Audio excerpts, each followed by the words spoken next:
Okay, Stacy. Okay, Aaron. I have a surprise for you.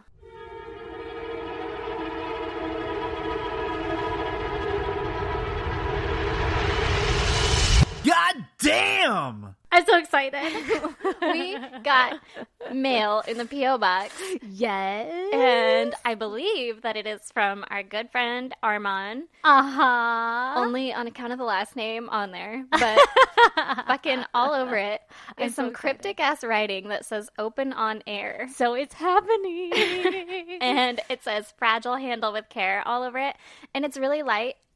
And we're going to open it, and I'm terrified. Oh my God, I'm so excited. Okay, so first of all, Uh-huh. before I knew it was Armand, Uh-huh. I was like, for sure there's anthrax in that box. Absolutely. Brandon was like, it's a bomb. And I was like, it's not heavy enough for a bomb, stupid. It's a rice cooker bomb for sure. If we dismantle it, we can get a rice cooker out of the deal. Right? Some extra bolts. There's not even any grease stains on the box. We're fine. And then I was like, wait a minute, it's a box with a gun and a string so that when you open it, it's going to shoot you. Yeah, I wouldn't be that dumb. Like, what is this, a gun? Let me pull it out directly at my face. You know, I thought it was like if, she, you know, in that story. It was, yeah. It was like if if she pulled the box opened down. it. But how would they know which way she was facing? And how would she, like open top on of the this box. end? Open here. What if it said that? That's not suspicious. Don't do it. Does this say that? I was just going to ask. Because I'm not doing it. What the fuck is Armand up to? Okay, but since I know it's Armand and that it's light, Uh-huh. I'm so excited right now. You felt it, right? I did. I shook it downstairs. Yeah. I didn't It shake it says hard. fragile. I know, I didn't shake it hard. Wait, but before you open it, I have a theory. Okay, I'm I ready. think it's going to be butterflies. It's not fluttering. I don't know how you ship butterflies, but how fucking awesome would that be if you just opened it and there's just butterflies? I actually do know how you ship butterflies. How? In a refrigerated box, and then you have to warm them up a couple hours before they are going to flutter and stuff. And this is not a refrigerated box. Okay, so that ruins my theory. It's Yeah. not a butterfly. Also, why would Armand be sending us butterflies? because Armand knows us. This is going to brighten their day. Oh my God, drum roll. I don't know if this thing is going to work. Oh, Lord Jesus. Okay, it is. She's using an unqualified device to open this box. This is definitely not a knife. It's a paint spatula. How's it going over there? I'm so excited. I'm struggling. Armand, you're the best. Armand, you really taped this bitch together. You should not be pulling that sharp object towards your gut. I'm pushing it, as a matter of fact. Now I'm pulling it. It's not that sharp. It's pretty flimsy, too. I don't Armand, think it you would should go have just through come over and opened this goddamn box for us. me. Seriously, I could text Brandon for a knife, but That's too far. That's yeah, too much I'm work. almost done. I've Yeah. committed. Yeah. Okay, are you ready? Yes. Oh my Okay, so far, there's some brown paper. I am so nervous. God. You should be. It's probably anthrax. Ah! What is it? It's something I don't want my fingerprints on. What? It's a knife. It's a 3D printed knife that says ISGD on it. Oh my God, that's the fucking coolest thing I've ever seen. It's always good to have another set of fingerprints on a knife, huh, Armand? Oh my God. That is fucking legit. You needed that to open this box. Yeah, fucking right? Wait a minute. Does he have a 3D printer? I guess. I'm pretty sure this is 3D printed. Can I put my fingerprints on it? Yeah, come Okay. here. Oh my goodness. It's not very sharp, Oh, good. and it's red, just to paint a picture for everyone. Oh my God. I'm pretty sure I could still stab a person, though. Yeah, for sure. You should take this to the P.O. box.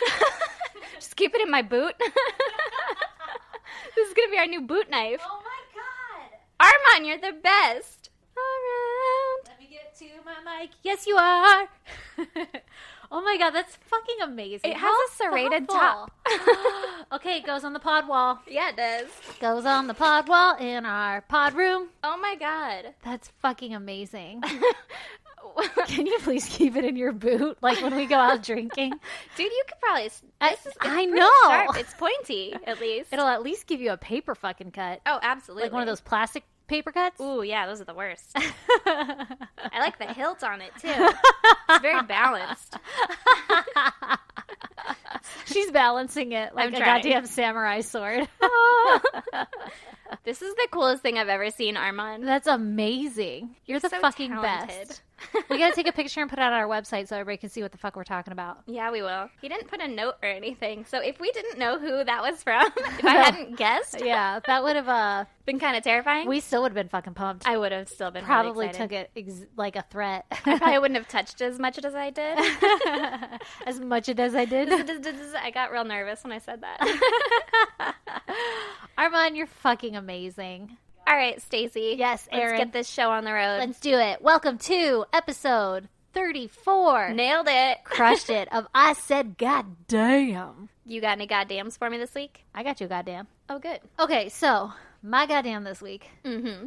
I was driving home from work, and as I've mentioned before, I have a really long commute, and I was deep into a podcast. Like, you know how, like, you get deep into shit? Mm-hmm. I was deep into shit, and Lee had called me, and I was like, ugh, Some bitch.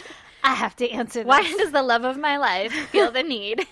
To converse with me while Yeah. I'm listening about murder. So I answer the phone call, and we, like, triangulate our locations, because he gets off an hour after me, and still we have to call to be like, who's going to pick up the kid? Who's closer? Oh, my Because God. my traffic is so bad. So we were doing that thing, and he was like, I'm going to get the kid. Why don't you go home and you start dinner? Whatever. That's our plan, right? And I'm like, you fucking got it, Toots. You're the best, because I was almost home, so I was excited. So I continue my podcast, and then all of a sudden, I'm at the babysitter's house. Oh, some bitch. And there's a car parked where I normally park, and I didn't recognize it as any of the other parents' cars. Because it was your husband's car? Precisely. And it didn't register that it was my husband's car because I literally I blacked out. I don't remember driving to her house. I was just there, and there was a car, and I was like, motherfucker. And now I got to park in the street. And so I parked on the street, and I'm walking up, and somebody's coming out of the house, and I didn't have my glasses on. I had my sunnies on. Oh, my This is God. bright as fuck. And someone was coming out of the house holding my kid, and I'm like, who the fuck is that? And then it's Lee, and he looks at me surprised, like, what are you doing here? And Just making sure you're getting him by. all I said was, God damn it. Seriously, how did that happen? And then the daycare lady and her husband were at the door, and they're really good friends of ours, and they started laughing so hard. And they're like, oh, hey, like, what are you doing here? And I was like, oh my gosh, I can't believe I did that. I just blacked out for like 15 minutes, and I ended up here. And Lee was like, all right, well, you take him. Like, he'll ride back in the car with me, and then we drove back home and everything. Yeah. But as I was loading my son up in the car, because Lee had taken off, the daycare lady's husband had stepped outside because he was leaving too. And this had been like 2 minutes after the whole ordeal, right? And Yeah. he goes, I just want to let you know that's the best thing that has happened all day long. And all night long, I was like, I can't believe that I literally blacked out and just drove there. Like, I'm losing Yeah. my goddamn mind.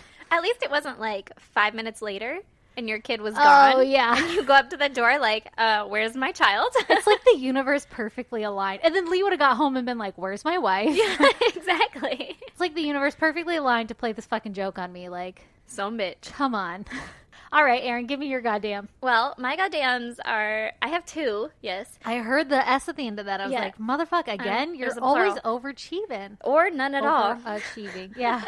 I guess you make up for it on these days. Yeah, exactly. But they're both very short and kind of just ridiculous. So the first one actually has to do with you and Armand. Uh-huh. I was texting both of you. It doesn't really have to do with you, but you were involved. I feel like it's all Inadvertently. about me now. What did I do now? I was texting you both at work on our little group chat thing, and I was listening to a podcast. So I had my headphones in, and my phone, I was doing something out in the warehouse, so I was like on my phone, and then I would put it on the table. Uh-huh. And I was also cutting something. Oh my with God. an X-Acto blade. Uh-huh. And so I'm just like cruising along, doing my thing, and my phone's on the table, and my headphone wire is just fucking everywhere because I don't have AirPods because I am poor. Yep. So then I fucking cut my goddamn headphones. No. Yeah. Did it make a weird sound? Actually, I didn't have anything playing on them at the Oh, time. damn. And so it turned on my podcast. That's weird. Yeah, so they still work, and I put electric tape around it, and it only cut like halfway through because I realized, and I was like, Oh son my of a God. bitch. Oh my God. Yeah, so that happened. That's number one. Number two is Brandon has gotten really into golf lately, Uh-huh. and I have told him 1,000 fucking times, not to do the shit in the house because he's like, just practicing my swing. Don't And do I'm like, the we shit have in the house." chandeliers and shit. Like, they're not nice. I know it sounds nice, but they're still, not nice. yeah. But it's a hanging fucking glass light, right? Like, don't swing a golf club around. And he's like, I'm careful. Like, it's fine. And like, you're stupid. He's like practicing his swing inside. Yes. You have a toddler.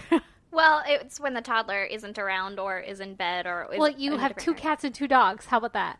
And That's true, too. chandeliers. And chandeliers. I don't know, man. I've told him numerous times not to fuck with his golf stuff in the house. So then I get home one day and he's like, I was practicing my swing in the house and something happened and I was like, what did you do? And he's like, you'll see it eventually. And I was like, what did you break? Like, what fucking no. happened? So then I'm looking around the house and I'm like, okay, well, what was it? Like, is it something old? Was it something new? Like, Yeah. is it something Is it sentimental? irreplaceable? Yeah. Yeah. And he's like, I was like, is it something borrowed? Like, let's just go through the whole old, new, borrowed, blue, right? Yeah, And yeah. he's like, it's kind of borrowed. And I was like, is it the house? 'Cause we don't own this house. I'm like, is it the house? Because we borrow the house. Did you fuck up the house? And he's like, well, maybe, kind of. And he's like, you'll see it eventually. There's a goddamn golf ball size hole in my wall. Oh, Yeah. like he was hitting the golf ball? Okay, so he was like, oh, it was just swinging over here, and the golf ball was there, and I was just like swinging and swinging and swinging, and then like I don't know, it hit it. Well, Yeah. so he was hitting. So he fucking hit a golf ball in the house, and it went through the wall. It like there's a golf ball size hole in our wall. Oh my god, you have to show me that after this. I will. And he's like, well, I'm really good at patching them, which is true because he fucking puts holes in all of our goddamn walls. I don't know. I've never known So a he's person who's put mastered it. more holes in the wall. Oh my god. So he is really good at patching them. But are you fucking kidding me? Oh my god, he's like a second child. He is like a second All child. husbands are. Yeah. And then when he was like explaining to me what he did, and I was like, can you just stop? Like, stop doing the stuff in the house. He's like, let me show you exactly, right? Because that makes a lot of sense. Yeah. So then he has his Oh, driver, God. and he's like fucking swinging it, and he's like, you know, it's like this, and you got to twist your arm like this, and he had a fucking picture behind him. Oh my That's God. like old as shit of my dad when he was in a band, and I'm like, did you just fucking break that? Because I swear to God, like, I will stab you with my ISGD knife. right? I was so frustrated, and now it's like a hard rule that he's not allowed to play with any of those things in the house. Is he going to listen though? I doubt it. No. I'm probably gonna end up with more of it. He's like, oh, I didn't know it would go that hard. Like, why would it go that hard? I'm like, because it's a fucking golf ball and a driver. Like, it's Yeah, meant to that's do what that. it does. Yeah, that is literally It its drives point. the ball. So now I have I Motherfuck. live in a goddamn white trash house. Welcome to Holes the in my wall. club. Yeah, and it's like in a obvious wall. Oh my god. I can't believe I missed it then. Yeah, you were When I standing came near it actually, and I was like, don't say anything, don't say anything. Because it's my goddamn. Yeah. Well, goddamn. Yeah. Goddamn husbands. Mm-hmm. All right, Stacey, you ready for my story? I'm ready for your story. Okay. My case is actually a listener case or a listener Ooh. suggestion. I love these. Mm-hmm. Me too. Because always have never heard of them. I always have never heard of them as well. So, this is from Ernesto from Twitter. Yay! Get it, Ernesto. He recommended Israel Keys.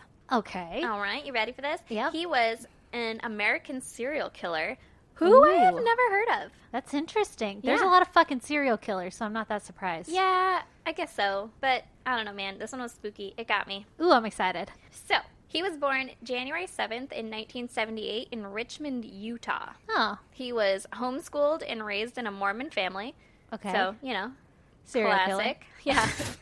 His killer. That's so rude. so, serial killer, yeah. At least a little odd. Yeah. His family moved to Colville, Washington, and their neighbor and good family friend was a guy named Chevy Kehoe. Uh-huh. Like Chevy Chase? Yeah, I think it's like Chevy Chase, but it's IE, which is weird. Oh. A little bit of a side note on Chevy. Uh-huh. He kidnapped, tortured, and murdered 3 people in 1996. What? Yeah. Really good family friend to have. Yeah. Yeah. Oh, that's just Chevy. Oh, good old Chevy. So, it has nothing to do with this case, or maybe it does. Who knows, right? Oh, I like where you're taking this. Well, I mean, like, it has nothing to do with this case, but maybe the fact that he knew this guy growing up was... Helped influence his behavior later in life. Exactly. So the people that he killed, just as a side note, because you can't just say that he killed people and not be like... Yeah, we need to what know. happened. We need to Yeah. know something. People that he killed were William Mueller and his wife and stepdaughter. Oh and- my god, a family? Yeah. Jesus Christ. The best that I could tell it was because he was a gun dealer, And Chevy and his brother originally robbed Williams' house and then returned later when the family was home and murdered them all. Why? Yeah. So with his own guns? Probably. Oh my god. Chevy was then arrested in his home in Washington in 1997. That's So. some fucking fucked up shit. Yeah. Because listen, you already got the shit. You robbed the house. You got the guns. Yeah, then you go back to Why? just be an asshole. Why? Yeah. So that's Okay. the only side note about the neighbor there. Alright. But I felt it was worth mentioning. All right, Chevy. Israel's family also occasionally attended a church known as the Ark that preached a white supremacist ideology. Oh, good. Yeah. Oh, good. A real winner. Oh, Lord Jesus. So this guy's all set up for being like fucked up, right? That's a wrong kind of. That's a wrong kind of church. Yeah. It's not accepting everyone. Yeah. He joined the army in 1998 and he served until 2001. He was decorated and earned awards, but he was described as like a loner and quiet. Uh He also drank like a sumbitch huh. on weekends, and apparently his jam was wild turkey. Is he like the Punisher? Right? This sounds like the Punisher. Does his whole family get murdered? No. But also, he was a juggalo, Oh my god. which, if you're unfamiliar, is a fan Please of a explain. band called the Insane Clown Posse. ICP. And he had posters hanging in his barracks of them. So Oh this guy's just, okay, homeschooled, Mormon, Yeah. white supremacist, Yeah. lives next to a murderer, Yep. a loner, quiet, Perfect fucking a recipe. juggalo, all of the things. Drinks wild turkey. Who drinks wild turkey? Like, who wants to, Oh you know? my god. That's like last resort. I'm pretty sure we drank your dad's wild turkey. Yeah, but that's because my dad was cheap and he bought cheap liquor. But we didn't care. No, we were also like 16. So, Didn't know it was cheap liquor. yeah. Like, this one's 100 proof? We're gonna I get can fucked handle up. that. Yeah. What am I, 90 pounds? Oh my It'll god. be fine. Oh man, this guy really, he had the whole world laid out right in front of him. Yeah, yeah. Just a clear path where he was heading.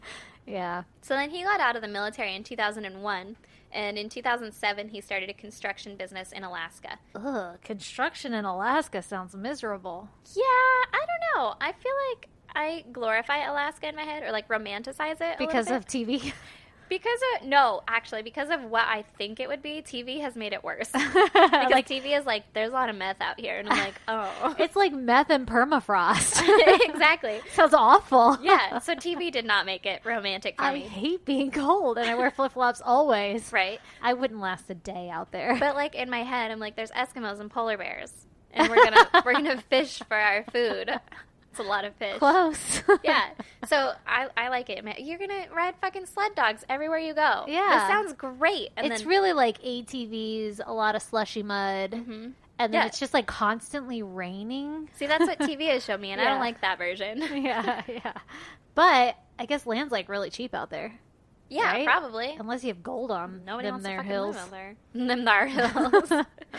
So he worked as a handyman, a contractor, and a construction worker. Okay. And Israel had no criminal record other than driving without a valid license and a DUI. So But he's a juggalo, so I mean, what do you expect? yeah. I mean, he drove drunk a couple of times, maybe. At least once. So then on February 1st, 2012, Wow. Okay. Yep. we're taking a little bit of a jump. I'm gonna do some time hops here. I like it. Time warps. Put your hands on your hips. We're gonna go into the future and then we're gonna go back into the past. Are we gonna do any pelvic thrusts? He is, yes. Ew. Ew. Sorry, that's rude. So, February 1st, 2012, Israel saw 18-year-old Samantha Koenig. She was working in a coffee booth, Uh-huh. you know, like the little thing in a parking lot or whatever. Yeah, like the kiosks in the parking lot. Exactly. And he kidnapped her. At work? Yeah. The fuck? From work. Yeah. So he kidnapped her, he sexually assaulted her, Oy. he took her debit card, and then he killed her. Oh my god. Okay. Okay? He left her body in a shed and then went to New Orleans. No. What? This guy's just zipping all over the goddamn galaxy. He really is. Utah, Alexa. Oh. Where? Pardon? Sorry. So from there, he went on a 2-week cruise in the Gulf of Zing, gotcha. In the where? What? In the Gulf of Mexico. my God. Okay. So then when he got back to Alaska, he went and got her body. Ew. He posed her as No. if she was still alive. How, like, holding a cocktail? Like, what do you mean as if she's still alive? Actually, with a 4-day-old Anchorage Daily News newspaper. What the fuck? Yeah. So, like, I think she was, like, sitting up. Maybe her eyes were open. And, like, maybe she was holding this newspaper. Like she was reading it? No, like, taking a picture of her with this newspaper. Because Like she was hostage? Yeah, he used that Okay. picture to demand a $30,000 ransom. But she's dead. Yeah. For days. Yeah, Because he for went on a weeks. cruise. 2 weeks. Oh my God. So no one saw that and was like, she's still alive, right? They saw that and were like, we gonna pay that. They did? So Just for her body? Let me Sorry. Let me just move along here, okay? Let me just tell my story. So right after he took the picture, he dismembered her body and he disposed of it in Matanuska Lake, which is just north of Anchorage. Oh my God. So why did he take the picture? Because someone paid the fucking ransom. Oh my God. Yeah. But did I just have so many. They knew she wasn't alive, right? I Like, don't know. They're just paying the ransom for the body? I mean, it's Alaska. She was kept in a shed. Maybe it was cold and it, like, kept her body Oh, that's a good preserved. point. Yeah. Oh. And it was in February. Did he, like, weekend at Bernie's, like, put some sunnies on her? I don't know. Some shades? I did not see the picture and I did not Google it. So Yeah. Yeah. Safe. I thought so. So I'm assuming maybe they paid the ransom to Samantha's account because he had her debit card. Oh, okay. Also, kind of a side note, there was video surveillance of Samantha's kidnapping. Oh my God. Yeah. Police refused to release it. And I guess that was pretty controversial because, like, if someone could see him, maybe they would know who he was, Yeah. right? But I saw the video. Holy fucking shit. It's terrifying. Oh no. And I don't know if they cut out the parts where, like, you could clearly see his face or anything, but you see him walk up, but he's kind of far away. And so then they cut it, I'm assuming, because then he's suddenly out the window and she's, like, making him a drink, but it doesn't show him at the window. It shows her, like, from above, her interacting with the window, right? Uh-huh. And so, Like into the coffee shop? like, she's inside the coffee shop, Uh-huh. and she's talking to someone. The camera's, like, in front of her. Okay. Yeah, she's making gestures at the window as if to say, like, hi, how's it going? I don't know, waving my arms, right? And so then she turns around, she makes his drink, and then she turns back around and gives it to him. And then fucking suddenly she's just like, holy shit. Like, you can tell her whole body language changes. She's like Ugh. shocked and scared, and her arms go up. She just looks terrified. And then I guess he tells her, because there wasn't sound on the one that I listened to, I guess he tells her to turn off the lights.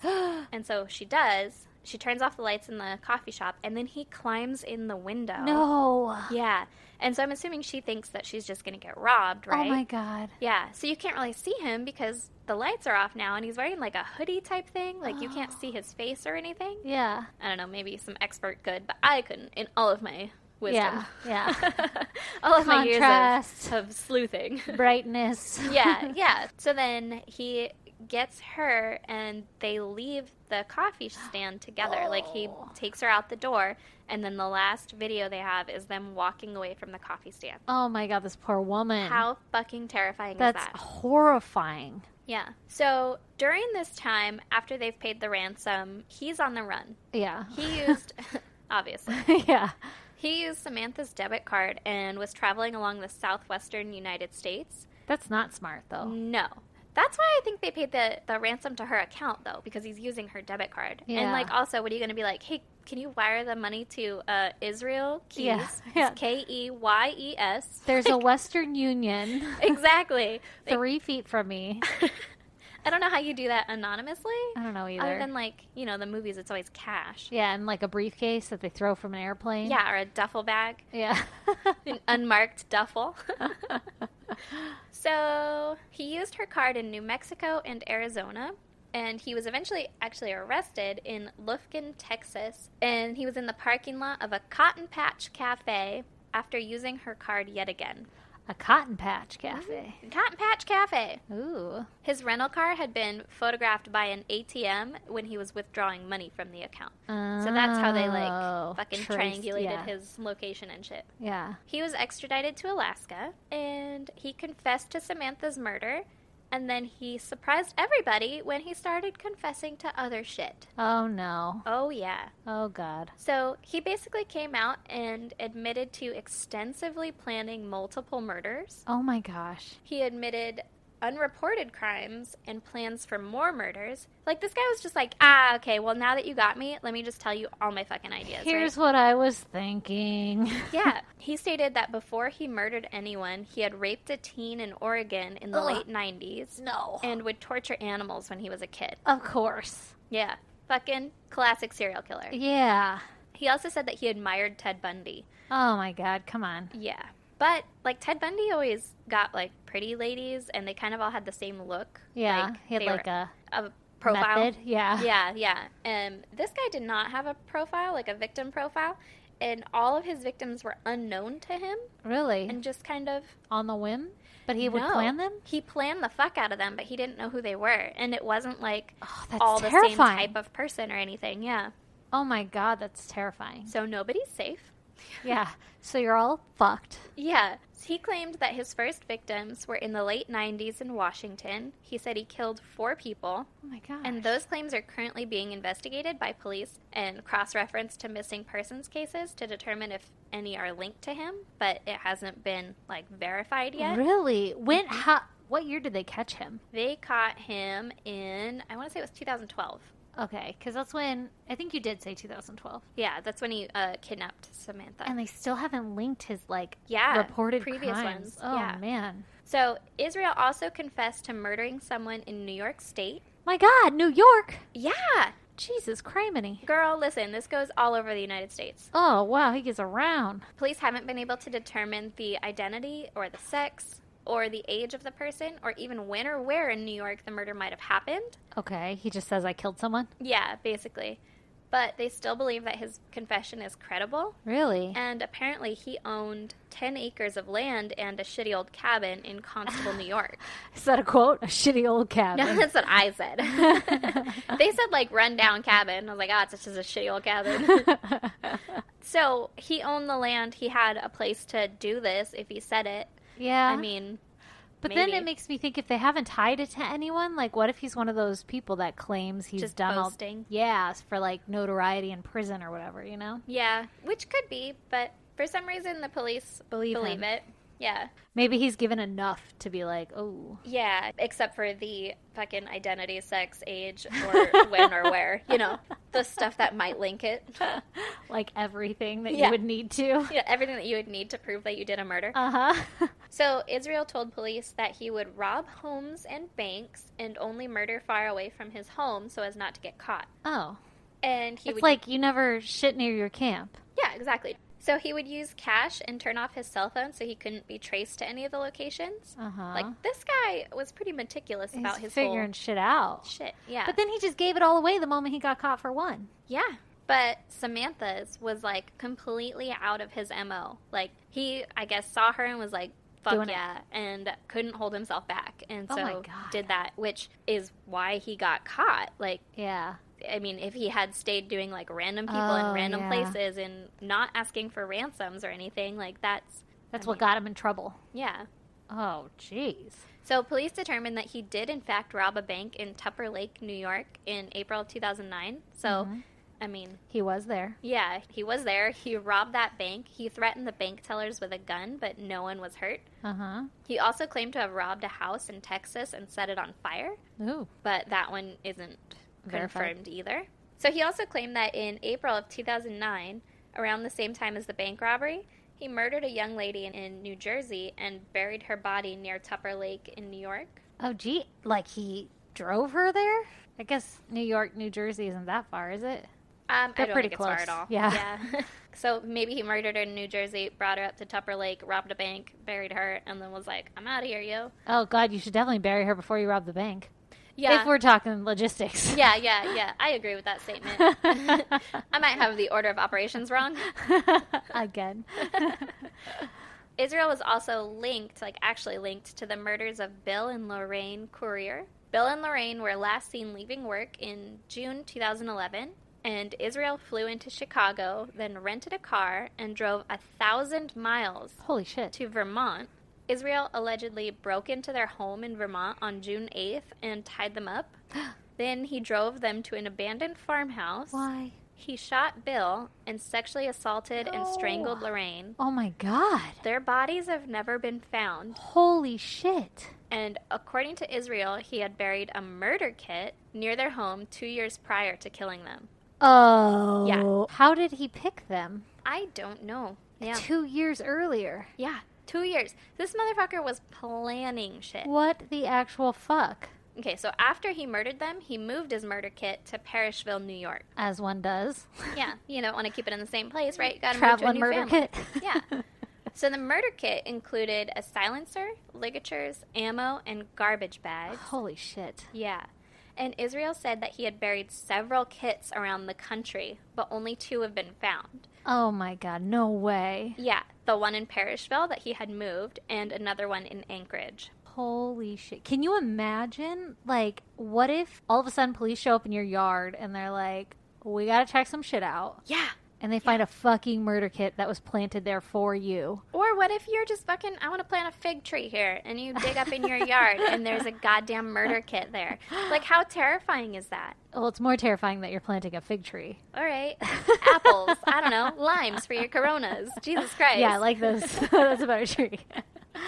No, but seriously, yeah, that would fucking terrify the shit out of me. Yeah. So the one in Anchorage contained a shovel, bottles of Drano, Oh my God. material for concealing a body, and speeding up decomposition. Oh, so So- like lie. I'm assuming, lie and concealing a body, maybe bags or, Oh my. I don't know, something like that. That sounds like a big murder kit. Right? I was thinking like a first aid roadside assistant kit. Yeah. Also, that's Size- a lot of work to bury it.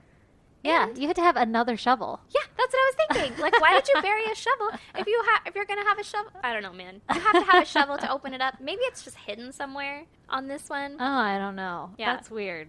That's So- fucking wild. He said that he hid the other ones in Washington State, Wyoming, Texas, and possibly Arizona. It's like a goddamn treasure hunt. Yeah. So careful, all you people in Washington State, Wyoming, Texas, and possibly Arizona. He said possibly Arizona. Like, Yeah, you he's couldn't like, remember. I mean, maybe it was Arizona. I Like, don't how know. can you bury them and not remember where they're at? You put them there specifically for. A certain family or whatever?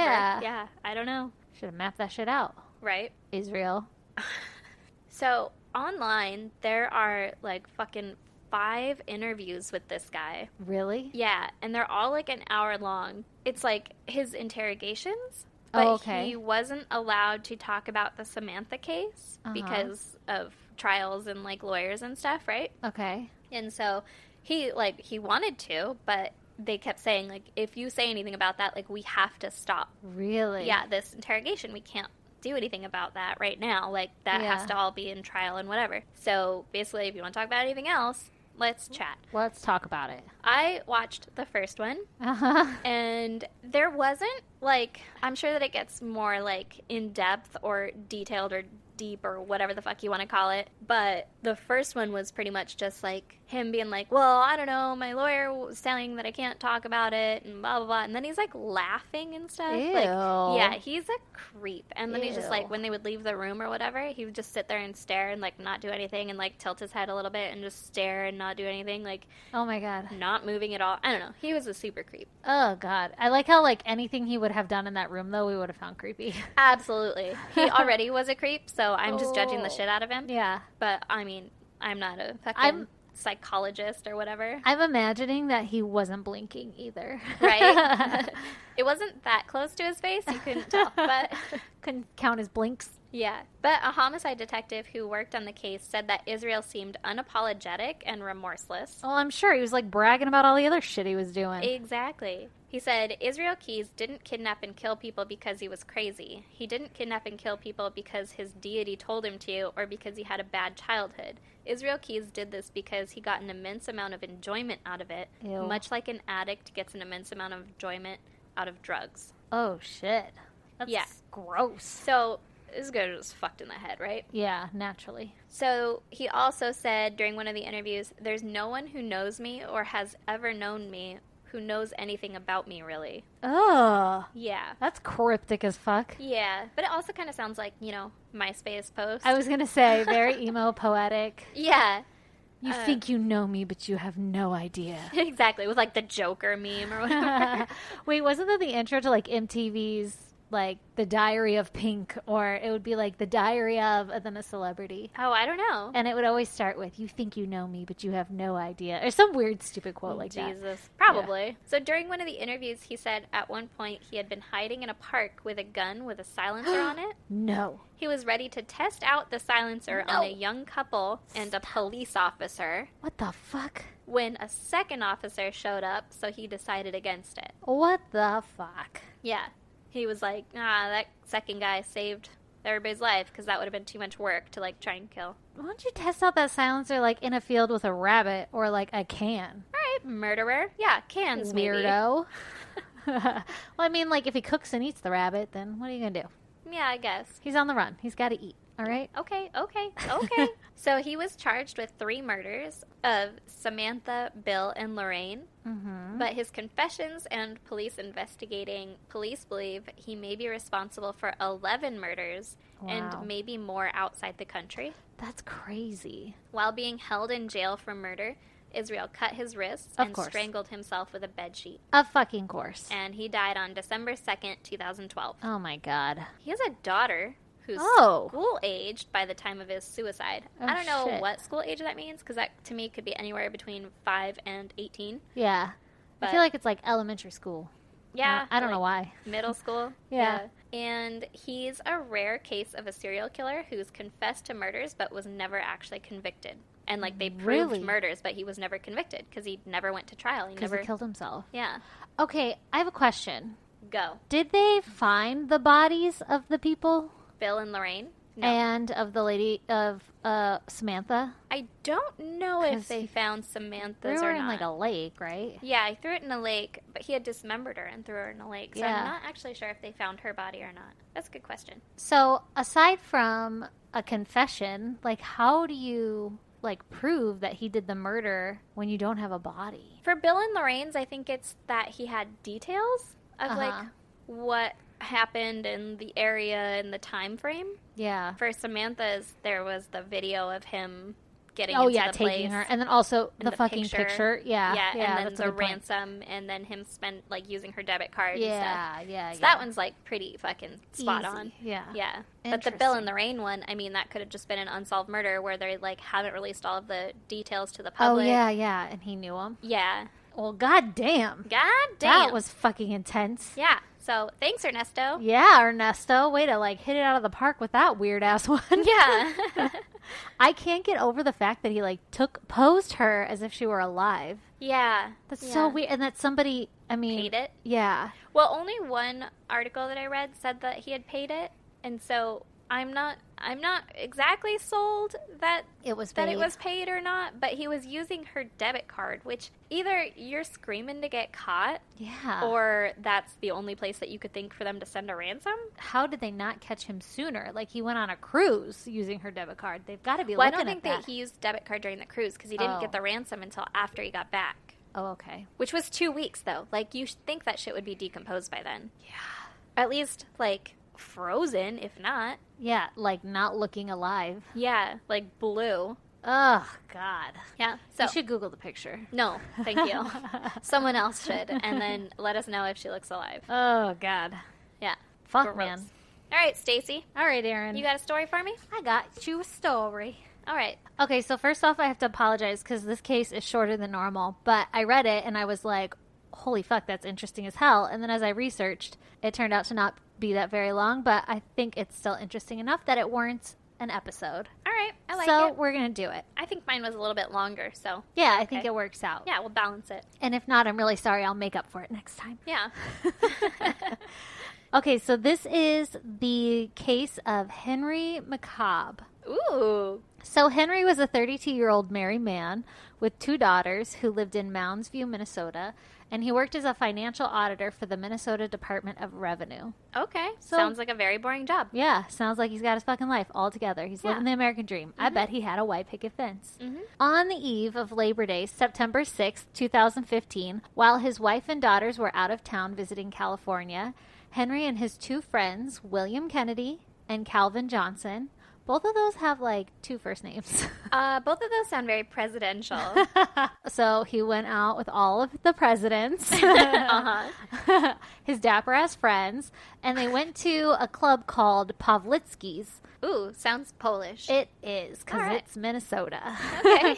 And they drank copious amounts of alcohol. Good. Because, wife and kids are out of town. Let's go have some fun tonight. Oh, yeah, rage. I'm going to get white girl wasted. I'm sure that's what they were chanting on Yeah. the way. Let's Only- get weird. Yeah, that's exactly it. Bless this mess. He put on his Bless This Mess tank and hit the bars. So around 2 a.m. that night, so now it's September 7th, the Labor Day morning, they leave the club, and William, who's driving, his dapper-ass friend, claims that Henry asks to be dropped off at the Super America gas station, which is a few miles from his home, but like the opposite direction of his home. Okay.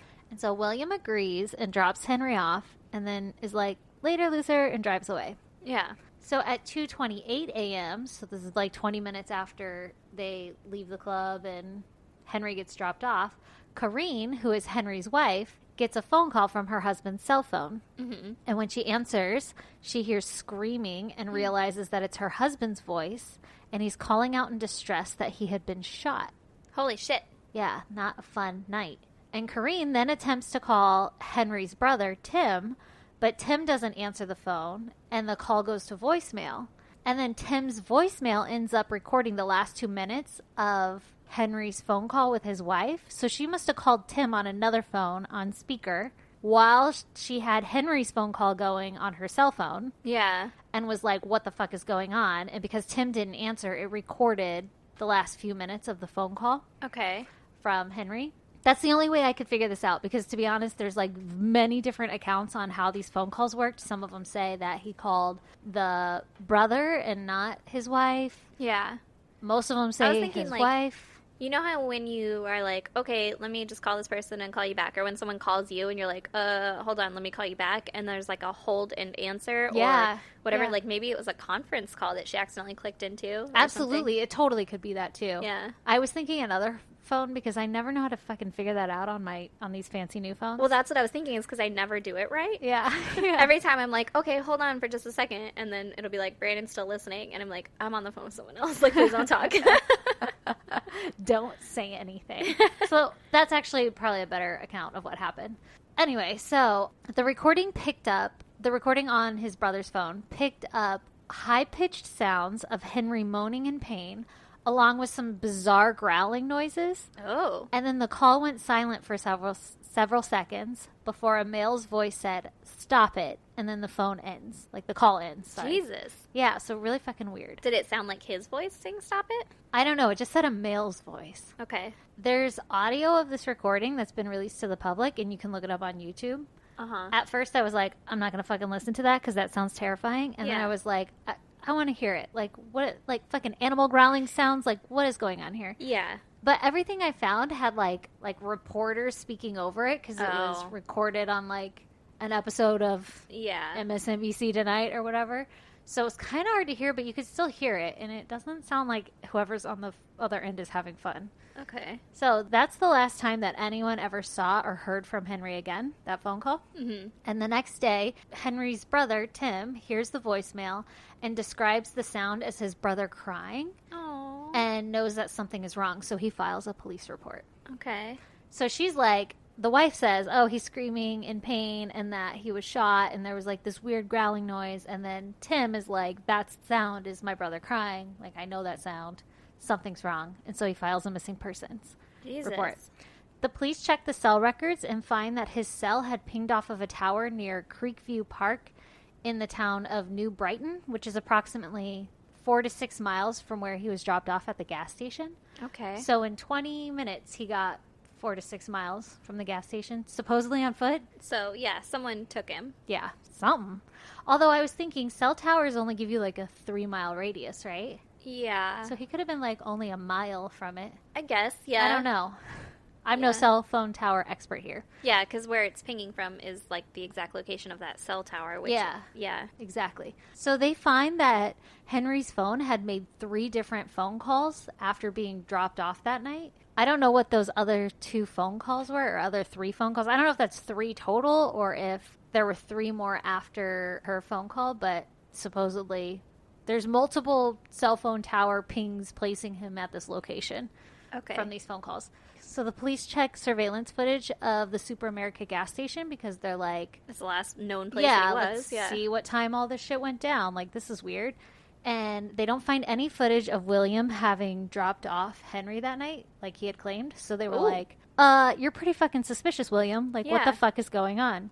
And William comes back and he's like, oh, I misremembered the gas station. I actually dropped him off at the Holiday gas station, which is 2 miles away from the Super America gas station. Okay. So the police go and check the surveillance footage of that gas station, of the Holiday station, and there they see exactly as William describes it. William drops Henry off a little after 2 a.m. Okay.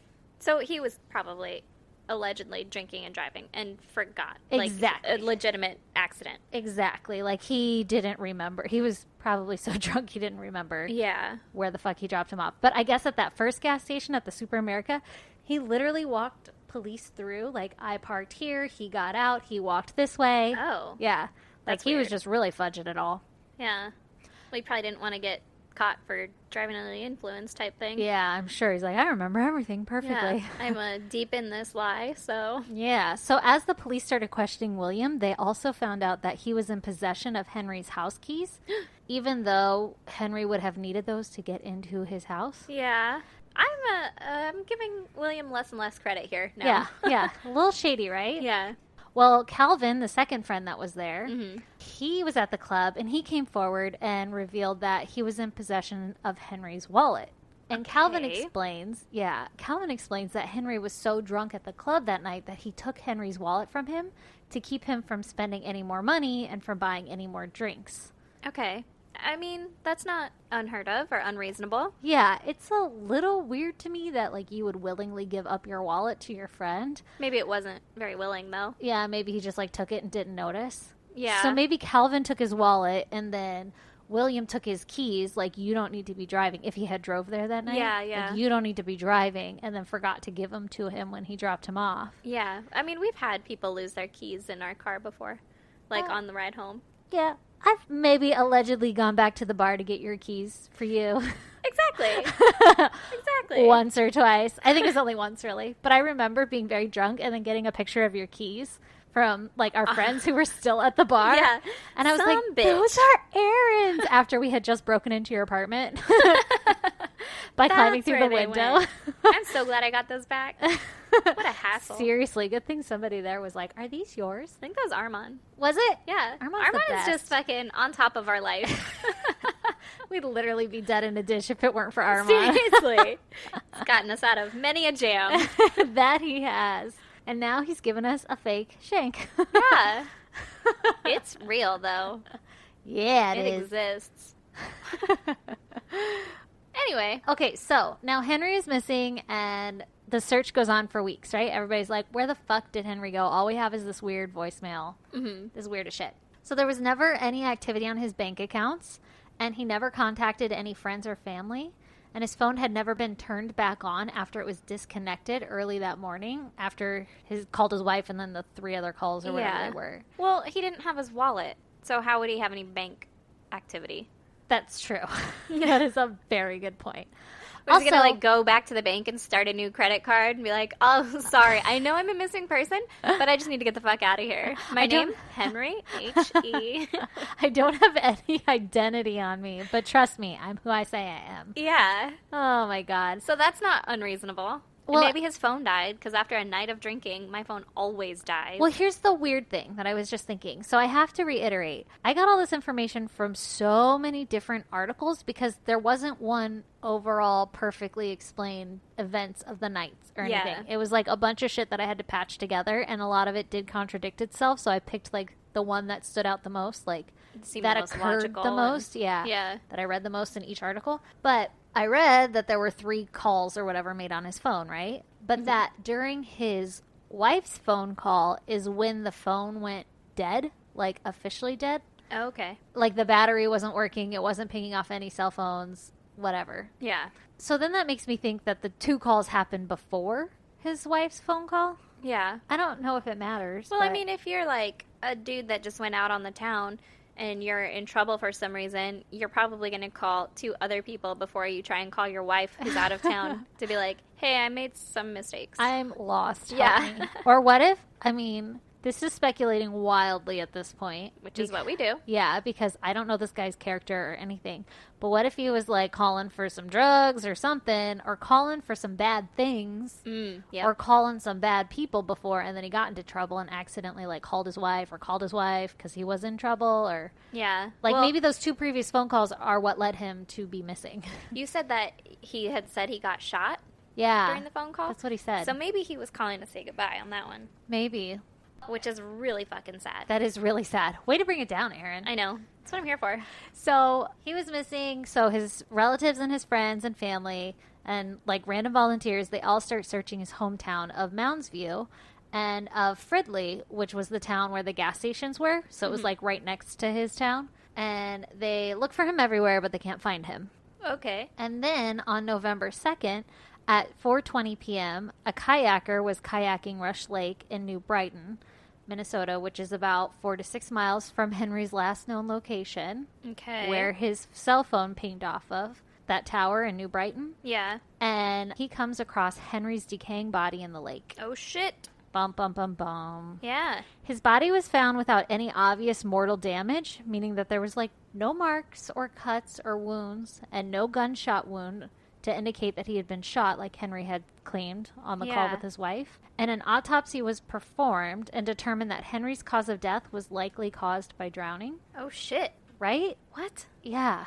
So the initial thought was that Henry was so drunk that he had wandered off and he had fallen into the lake and drowned. However, the lake was 4 to 6 miles from where Henry was dropped off. I say 4 to 6 because if you Google it, it actually says 6 miles, but that's by like driven roads. Yeah. And all other accounts say it was 4 miles. So I'm guessing that as they're the like, crow flies. yeah, you could walk it and it would be 4 miles. Okay. So that lake was 4 to 6 miles from where he was dropped off. So it's unlikely that he could walk that far. Yeah. In that given amount of time anyway. Yeah. Exactly. But what I'm thinking is, like I said earlier, if that cell phone tower, if it gives you like a 3-mile radius, maybe he had only walked a mile, and you can walk a mile in 20 minutes. Oh, yeah, for sure. But then he still walked another 3 miles afterwards before he had died. Yeah. So why was he like making all that fucking sound? I mean, maybe, I don't know, speculating wildly, like if he wasn't shot or something, like maybe he was just down in the dumps type of thing and like drunk and just like, I don't feel good. I'm gonna shoot myself. Or like maybe it was misheard or something. Like, I don't know. Yeah, you know? and in the audio that I've heard, you can't hear him saying anything legible. Like, there's it's not him saying, I have been shot. Yeah. Or anything. Was his body still fleshy? I don't know. They never describe really the state of the body, but it had been 2 months later. Yeah. So, like... I don't know the average rate of decomposition I don't in either. Minnesota. Yeah, but, like... well, and it's Labor Day, so that's September, so it's, like, warm and muggy. Yeah, so you it's would not think maybe frozen. quicker. But I know that sometimes when people get shot, if it doesn't hit your bone and they just find a skeleton, like, they won't know that you were shot, obviously, because, like, all the fatty tissues and stuff are gone. I don't know what happens 2 months after being in water, but what if he wasn't in water for the full 2 months and someone threw him in there? Gross. I don't know. Like I said, it's really hard to get information on this. Yeah. Also, an interesting thing to note is that the lake is surrounded by a lot of dense foliage with no creeks or anything leading to the lake, so it's even more unlikely that he kind of just like wandered into it. Mm-hmm. Someone would have had to have put him there, or you'd have to like stumble a long way to get through all this shit just to like land there. Yeah, but a drunk person usually stumbles in easy routes. Yeah. Like they're not going to traipse through a fucking forest. Yeah, let me go through all this fucking bramble. Yeah, but they would go like along a road or a path. Yeah. Unless, what if you're like, I have to throw up and I'm by this lake. Let me go throw up in that lake. And then you try to go through the bushes. I don't think I would have enough gumption to be like, I'm going to go to the lake. I'd just be like, I'm going to throw up. God damn it, I licked the screen again. That's like the 50th time I've licked this thing. That's why that's your screen. Every fucking time. Yeah, maybe. I don't know. It's still fishy. Yeah. It's real fishy. Mm-hmm. Like lakes are.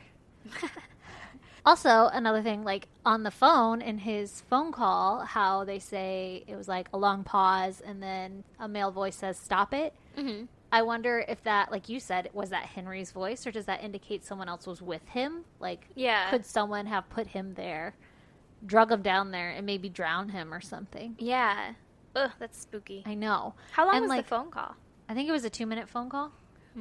I feel like if someone was actively harming you, they wouldn't allow you to be on the phone for 2 minutes. Well, so there's a lot of theories on what the fuck happened here, and some have mentioned like maybe it was an accidental phone call, like he was in some trouble. Like a butt dial? Yeah, and it was like a butt dial, or the phone was in his front pocket and somehow it dialed his wife, like if he had called her last. And so she was hearing him struggle, and like the growling sounds were him drowning, and then like when the phone cuts off, that's the phone hitting the water and like frying the phone. Oh my god, that's so sad. Yeah, or that gurgling sound isn't him drowning, it's like his pocket hitting the water, and like, you know how sound's distorted underwater and stuff, and it makes a weird sound anyway because it's an electronic getting hit with water. Yeah. Maybe that's what you're hearing. Yeah. From what I listened to, it sounds like a person making that sound. Okay. Some people are like, oh, he was attacked by an animal, but he didn't have any marks or anything on his body. Yeah. So he wasn't attacked by an animal. I guess, like you said, though, if his flesh wasn't there, then how would you know? But if the coroner or whomever said that he was drowned, like his cause of death was drowning, I'm sure that they have Lungs. evidence that was How he died. Yeah. And they said there was no wounds to the outside of his body, so there had to have been flesh. Huh. Weird, right? Gross. So, the case is still an open investigation, and to this day, no one knows what happened to Henry. Jesus. Some people theorize that he had taken drugs that night, and that the sound he made on the phone call are the same sounds that people who overdose make. Oh. Like gurgling sounds, I guess. Yeah. Some people think, like I said, the wild animal theory, but like I said, no external wounds, so that's not a very good theory. Yeah. Also, an interesting thing to note is that Henry was Liberian, and he had immigrated to the U.S. years prior.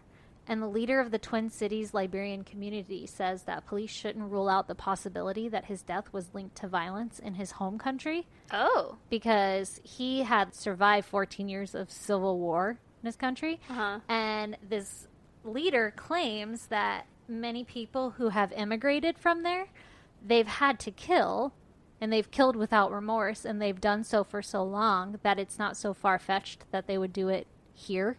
Jesus. Yeah, so maybe he like got into trouble with the wrong crowd and somehow it caught up to him that night. Oh, that's fucking sketchy. Yeah, so obviously this one is still unsolved and everything. It's really kind of weird. Like, none of the puzzle pieces really match up. No. I wonder how involved in like his hometown politic he was. Yeah. I don't know, but I guess it's like a really tight-knit community.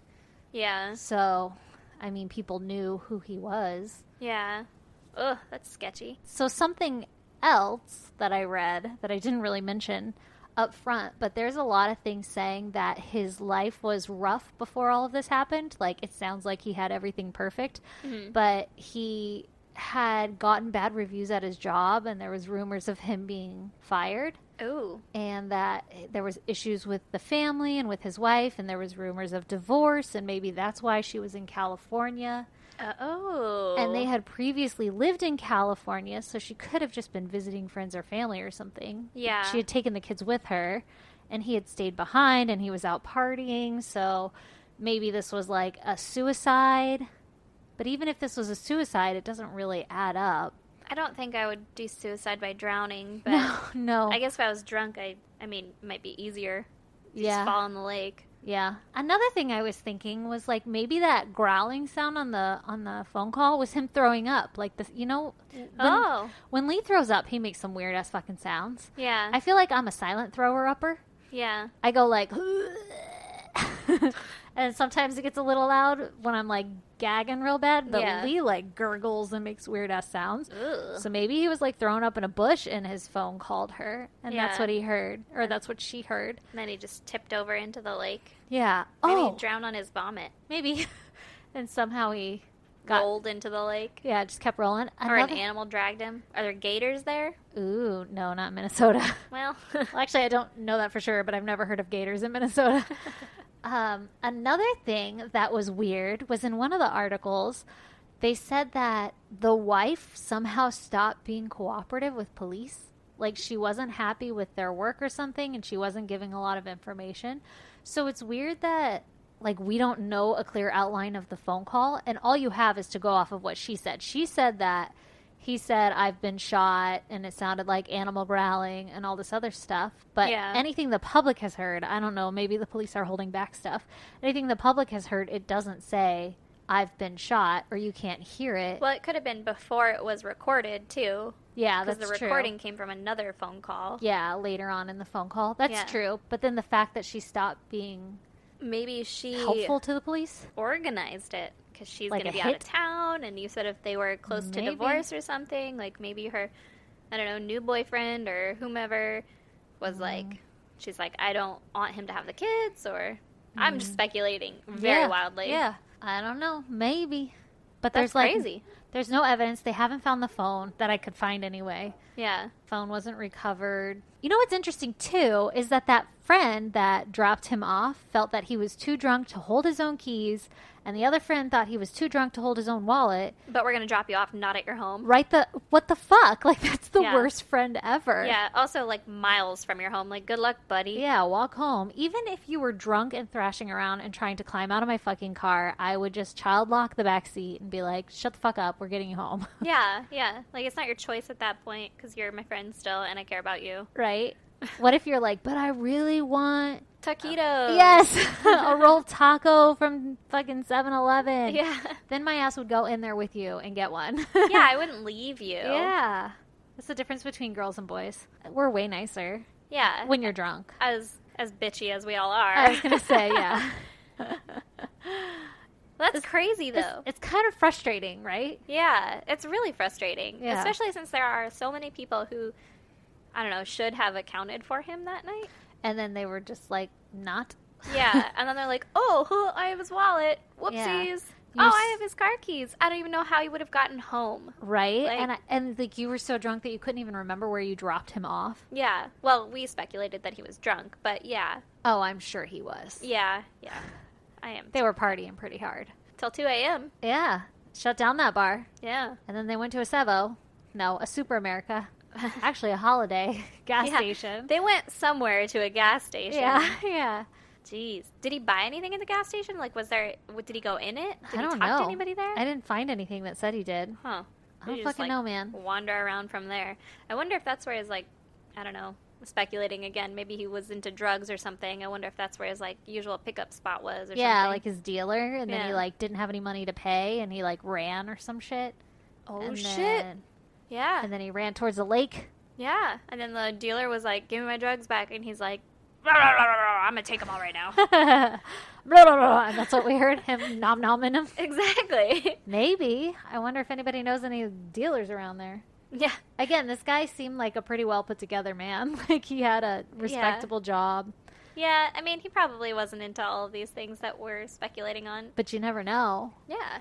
Or maybe he was like trying to walk home. Like he got a big gulp and was like, or fucking Gatorade. I bet he was getting a Gatorade. Yeah, he didn't feel good. He was definitely getting a Gatorade. Gatorade and like Bugles. Yeah.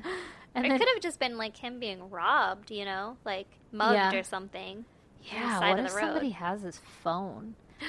But then he like goes to walk home because the way I looked on a map, this gas station, it's kind of like a triangle. Like the gas station is one point to the west, and then his home and the lake are to the east, but they're like all equal distance. It makes like a fucking triangle kind of. Okay. So maybe he just started walking the wrong direction and ended up at the lake instead. Maybe he was trying to take a shortcut. Yeah. Went through some foresty area and then was like, fuck.